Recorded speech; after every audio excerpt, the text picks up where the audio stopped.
우리가 읽은 본문 말씀을 가지고 서로의 발을 씻기는 은혜의 자리, 서로의 발을 씻기는 은혜의 자리란 제목으로 함께 말씀을 나누고 은혜 받는 시간 갖기를 원합니다. 우리는 계속해서 베드로전서의 말씀을 통해서 세상 속에 거룩한 나그네로 살아가는 법에 대해서 함께 살펴보고 있습니다. 우리는 지난 시간 베드로후서 4장 후반부를 통해서 우리 삶에 찾아오는 불시험, 즉 환난이나 고난이 이상한 일이 아니며 오히려 하나님의 영광이 우리 위에 머물게 하는 연단의 과정임을 함께 살펴보았습니다. 그리고 오늘 우리가 살펴볼 5장의 말씀은 불타는 시험의 시련, 이 항복판을 통과하는 교회 공동체를 향해서 사도 베드로가 애끓는 목자의 심정으로 자기의 유언과도 같은 고백을 담은 편지라고 말할 수 있습니다.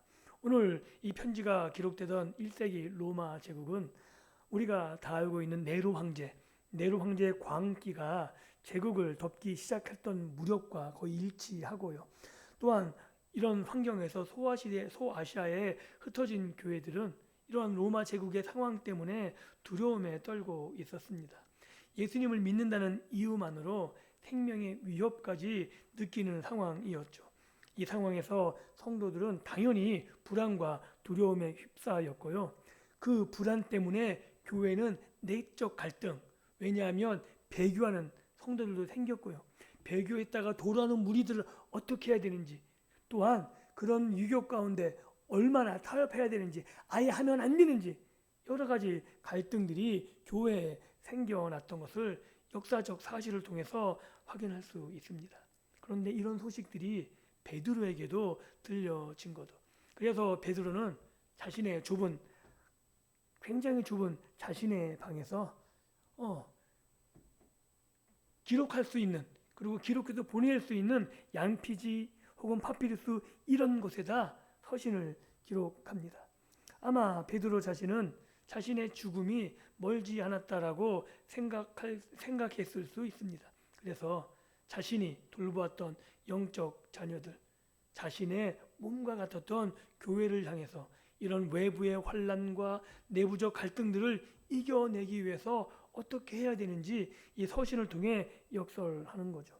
또한 이 말씀은 세상 속에서 제사장의 나라의 역할을 감당하려면 먼저 우리 교회 안에서부터 겸손과 사랑으로 화목해야 되는 사실을 분명히 밝혀주고 있습니다. 그래서 오늘 이 떨리는 손으로 편지를 쓰고 있는 사도 베드로의 권면이 오늘 우리를 돌아보고 우리 공동체를 생각할 수 있는 복된 시간이 될 수 있기를 예수님의 이름으로 축복합니다. 우리가 먼저 살펴볼 것은 베드로 자신의 증인입니다. 우리가 익히 알듯이 베드로는 실패자였거든요. 우리가 베드로의 용감한 면, 그리고 후에 자기의 목숨까지 헌신했던 베드로를 기억하지만 그 앞서 베드로가 얼마나 처절하게 실패를 경험했는지를 알아야 베드로의 서신이 얼마나 목회적으로, 또한 고난 속에 있는 성도들에게 위로가 되고 오늘 우리들에게도 동일한 위로가 되는지 살펴보게 되는 거죠. 1절 이렇게 기록합니다. 너희 중 장로들에게 권하노니 나는 함께 장로된 자요 그리스도의 고난의 증인이요 나타날 영광에 참여할 자라, 그러는 거죠. 아마 이 당시에 베드로는 교회 최고 지도자였을 겁니다. 그리고 예수님이 가장 아끼고 교회를 맡겼던 사람이기 때문에 얼마든지 자신의 권위를 내세울 수 있었습니다. 그런데 베드로는 자신을 이렇게 말해요. 함께 장로된 자요. 나는 너희들과 동일하다는 거죠. 그리고 또한 이는 베드로가 심판이 하나님의 집에서 특별히 지도자들에게서 먼저 시작될 것을 알고 있기 때문에 고난의 짐을 함께 짊어진 동역자들, 장로들, 그들의 어깨를 감싸 안고 있는 거죠. 나도 너희와 동일한 짐을 지고 있다. 함께 한다는 말을 표현하고 있는 거죠. 그리고 그리스도의 고난의 증인이라는 고백에 주목해야 합니다. 이 단어는 복음서의 기록, 베드로 자신의 기억을 떠올리게 하는 거죠. 그는 겟세마네 동산에서 주님이 피땀 흘려 기도할 때 깊은 잠에 빠졌습니다.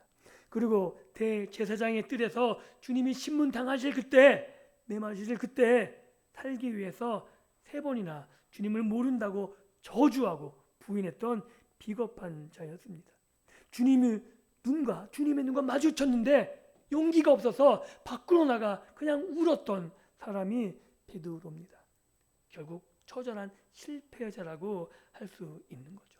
어떻게 그런 그가 지금 당당하게 고난의 증인이다, 나는 고난의 증인으로 내가 너희에게 편지한다 라고 말할 수 있었겠습니까? 그것은 베드로를 만나신 부활의 주님, 디베라 바닷가에서 숯불을 펴놓고 그에게 다시 찾아오신 주님 때문이었다라고 말할 수 있는 거죠. 요한복음 21장에서 요한의 아들 시몬아, 내가 나를 사랑하느냐, 그리고 내 양을 먹이라 라고 예수님이 베드로에게 말씀하시고 베드로의 실패를 덮으시고 허물을 용서하시며 그에게 다시 양떼를 맡기신 겁니다. 양떼를 놓고 도망했던 자에게 자신의 양떼를 맡기는 게 쉽지 않은 거죠. 그러나 우리 주님께서는 베드로를 품으시고 다시금 자신의 양떼를 맡겨주셨습니다. 베드로는 알고 있는 거죠. 베드로, 나의 공로와 자격이 아니라 오직 나를 용서하신 십자가의 은혜, 부활의 능력, 그 능력에 사로잡혀 이제는 내 목숨까지 아끼지 않은, 내 목숨을 내놓은 내가 증인이 되었다라고 고백하고 있는 겁니다. 그리고 이 고백은 지금 핍박 앞에서 두려움 가운데 떨고 있는 소아시아에 있는 흩어진 장로들을 위로하고 있는 거죠. 나도 넘어졌었습니다. 나도 실패하고 두려워 도망쳤던 자입니다. 그런데 나를 주님께서 다시 세우셨듯이 지금 여러분이 당하는 고난 뒤에 그 영광을 바라보며 우리 주님께서 당신들을 세워주실 겁니다. 그러니 포기하지 마십시오. 오늘 이 음성은 우리들에게 동일하게 들려지는 거죠. 나를 세우신 주님이 우리 공동체를 함께 세워주실 겁니다. 그러니 포기하지 말고 끝까지 걸어갑시다. 이 음성이, 이 베드로의 편지가 오늘 우리들의 마음을 움직이는 귀한 서신이 될 수 있기를 예수님의 이름으로 축복합니다. 그리고 두 번째로 살펴볼 것은 베드로에게 사명을 맡기셨듯이 우리들에게도 사명을 맡기신다는 거죠.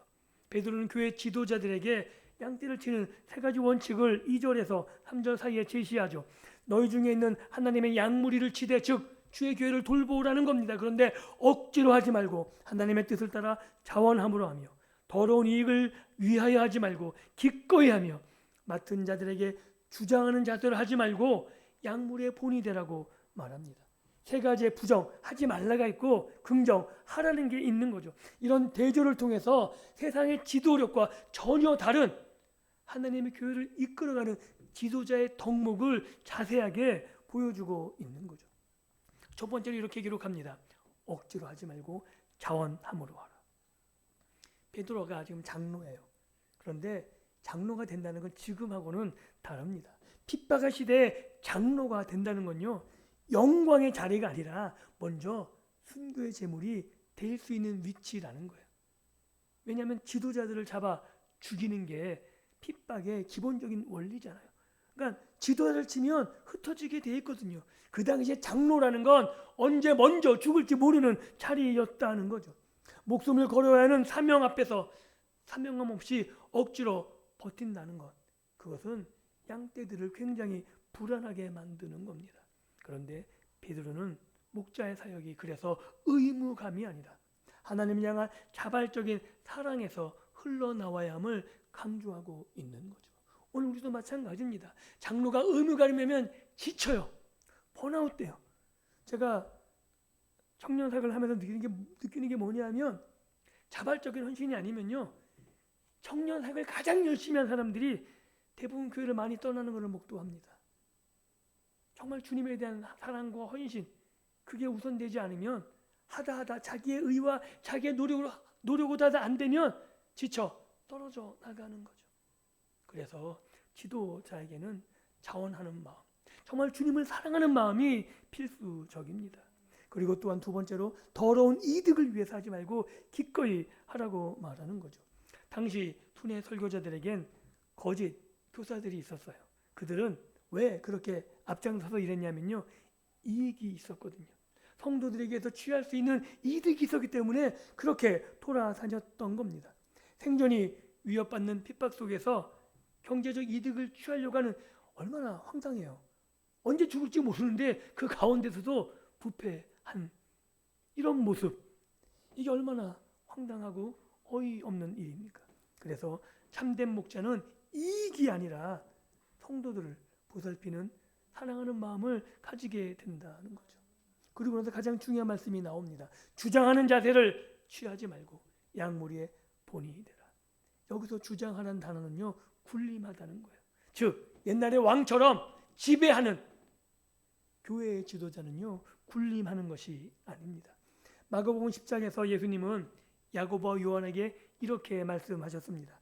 이방인의 집권자들이 그들을 임의로 주관하고 그 고관들이 그들에게 권세를 부리는 줄을 너희가 알거니와 너희 중에는 그렇지 않을지니 너희 중에 누구든지 크고자 하는 자는 너희를 섬기는 자가 되고 인자에 온 것은 섬김을 받으려 함이 아니라 도리어 섬기려 하고 자기 목숨을 많은 사람의 대속물로 주려 함이니라. 예수님께서도 주장하는 자가 아니라 섬기기 위해서 자신의 몸까지 대속물로 주었다라고 말하고 있는 거죠. 베드로는 이 말씀을 그대로 재현하고 있는 겁니다. 로마 황제는 칼과 공포로 세상을 지배합니다. 이게 통치하기 쉬워 보여요. 그래서 세상의 권력자들은 위에서 누르는 힘으로 질서를 유지하는 거죠. 지금도 모든 나라가 법이 있어요. 법은 강제력이에요. 이게 통제하기 쉽기 때문에 그래요. 그런데 교회 리더십은 통제와 명령이 아닙니다. 십자가를 지고 먼저 앞서 걸어가시는 예수님의 뒤를 따른 삶의 모범이 교회 리더십이라고 말하는 거죠. 피 흘리기까지 양들을 사랑하시는 목자장 예수님, 그 예수님이 나타날 때 세상에 썩어질 면류관이 아닌 영원히 시들지 않는 영광의 면류관을 주시거든 바라보며 묵묵히 십자가의 길을 걸어가는 것, 이것이 참된 영적 지도자의 모습이라고 말하고 있는 겁니다. 그래서 우리가 본을 보여야 되는 거죠. 세상에 우리의 삶의 모습으로 본을 보일 때, 우리가 먼저 예수님의 뒤를 쫓아갈 때 그것이 영광의 길이 되는 것이고 그것이 주님을 쫓아가는 복된 길이라고 말하고 있는 겁니다. 그리고 나서 4절 5절에 연합에 대해서 베드로가 이야기합니다. 베드로의 시선은 교회의 젊은 세대를 향하고 있는 거죠. 5절 상반절에 이렇게 기록하고 있습니다. 젊은 자들아, 이와 같이 장로들에게 순종하고. 고난의 시기에 세대 간의 갈등이 증폭되기 마련인 거죠. 그래서 어른들보단 젊은 세대가 좀 더 반항, 저항하기 쉽고요. 자신의 길을 따라 가는 일들을 참 많이 보입니다. 젊은이들의 눈에는요, 타협하는 듯한 보이는 기성세대 리더십이 못마땅할 수도 있습니다. 교회가 당하는 고난이 어른들의 무능함 때문이라고 비판하고 싶은 유혹에 빠지기도 합니다. 그런 젊은이들에게 베드로는 순종을 말합니다. 그런데 이 순종은 맹목적인 복종이 아닙니다. 비판의 칼날을 세우는 대신 연약함을 품고 존중함으로 질서를 지켜내는 것, 그때 교회는 외부의 핍박을 견뎌내는 방주의 역할을 감당하게 되는 거죠.